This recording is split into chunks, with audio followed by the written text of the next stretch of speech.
Good morning, ladies. You've made it through another week in lockdown. Well done.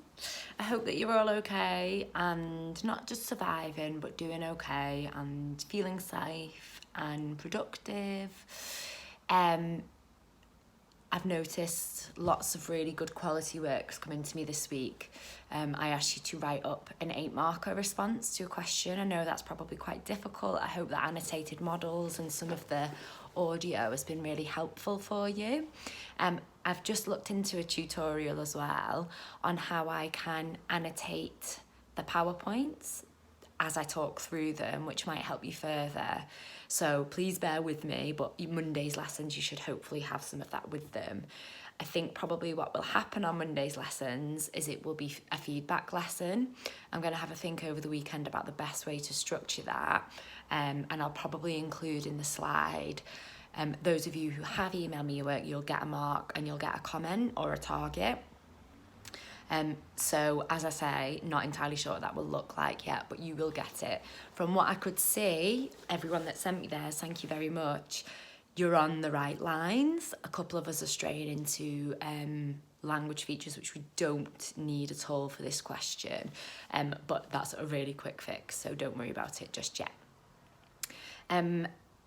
Some of you still have not sent me anything. The deadline is 3 o'clock today. It's now 12 o'clock.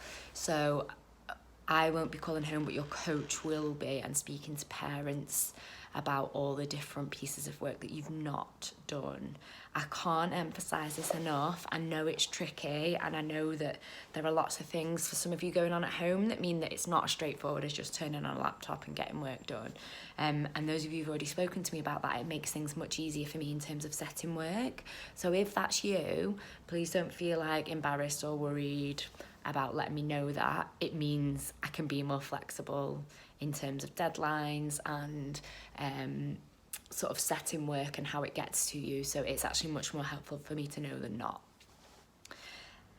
Your full English today, the 3 recommendations on it. One is The Empire Writes Back, which we've talked about in class a lot. It's the novels that shaped our world. I think we might have even started watching it.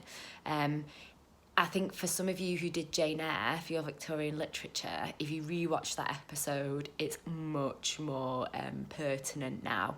You'll see lots more in it. And it's just an interesting watch. It's something to keep your brain ticking over. I popped in a podcast from the new BBC Bite Size, stuff that's been launched. They're just 10 minutes long, so they're good to just dip your toes in and out of. And then lastly, an audiobook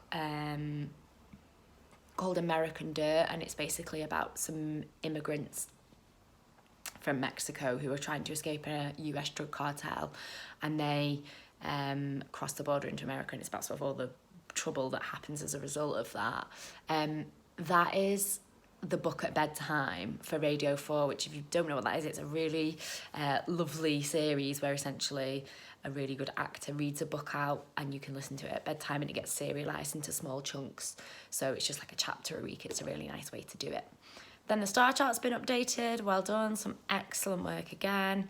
Some of you, nothing yet. We have now been in lockdown for over 6 weeks. It is not good enough. Get yourselves moving, okay? You are putting yourselves at a massive disadvantage if you come back to school and haven't done anything. I can't emphasise that enough. You will not get this time back. They're not going to change your GCSEs. It's highly unlikely, okay? So keep things moving. If there's anything I can help with, drop me an email and take care.